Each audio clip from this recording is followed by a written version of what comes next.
Hi everyone, welcome into this week's My Weekly CBS Fix. Hope you had a wonderful week. This week's video is dedicated to my brother, Shalom Devamatcha ben Rachel, as a refuah shlema, as well to Nechama Bas Chai Rivka. May you both get well quick.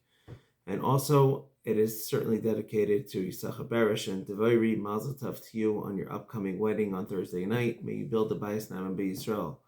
In this week's Parsha, Haftaras Shmini, we read about the dedication of the Mishkan, of the Tabernacle, and the tragedy, unfortunately, that followed with Aaron's sons, Nadav and Avihu, that passed away because they offered incense to Ketores. Hashem did not command them to do so.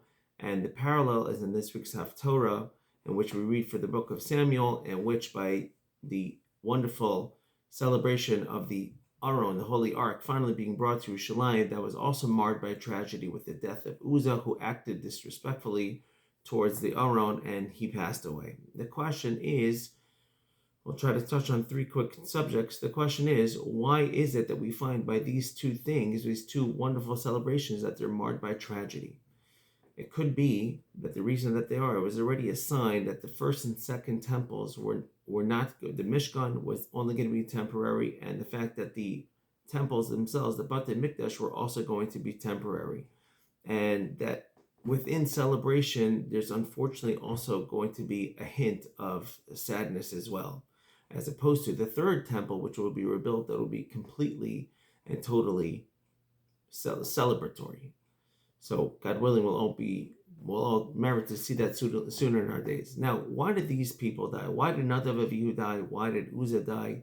And in a certain sense, it was because they were very, very righteous. And because they were very righteous, Hashem had the strict din, the strict judgment with them. Now, but what did they do, though? What they did was, their actions may have led to a Chilul Hashem, a desecration of Hashem's name, because Uzzah, what happened? He thought that the ark was actually going to fall, and he reached out his hand to actually catch it. But meanwhile, he was being silly, because the Aron, the holy ark, was able to carry itself. Uzzah did not need to reach out and grab it, and people would maybe think that the ark could only be supported by people and not by Hashem. And when he died, and his limp arm was just hanging limp, and the Aron stayed up in the air anyway, it was restored. The proper honor to Hashem was restored. So the misconduct towards the Aron is what was, and the punishment actually restored that respect. So even in death, their death acted as an atonement for that. It's for that purpose in itself. So what we see, if we act possibly disrespectful towards Hashem, we have to realize that for the righteous can suffer. Now we have to talk about ourselves. We sit in Hashem's synagogue, and we have to ask ourselves: are we being respectful enough, or God forbid, are we not? Then ... I don't want to say what. So we have to take that lesson to mind as well. Just one other point I want to touch on: King David wanted to build the temple. He wanted to build the temple, but Hashem told him, no, you cannot. As the verse says in Divrei Hayamim, it says in chapter 22, verse 8, it says, Ki damim rabim shefachta arta lefanai, because much blood you have shed before me. Now, let's not make any mistake. Any person that King David murdered or killed is because Hashem told him to, and all the blood was like the blood of sacrifices on the Mizbeach, on the altar. So why is it that King David was not able to build a temple? And so the answer could be, we see that Hashem obviously understands psychology even better than we do, because he created us. And it wasn't a problem for Hashem per se that King David did it. Like we said, whatever David did for Hashem was because Hashem had told him to do so. However, one answer is actually given, because if David had built the temple, it never could have been destroyed. And the Jews, though, were in the future going to sin. And Hashem said, I'd rather take out my wrath on the temple itself than on the Jewish people. But you, David, if you build it, it'll be indestructible, and I'll have to kill the Jews. I'd rather destroy the temple than kill the Jews.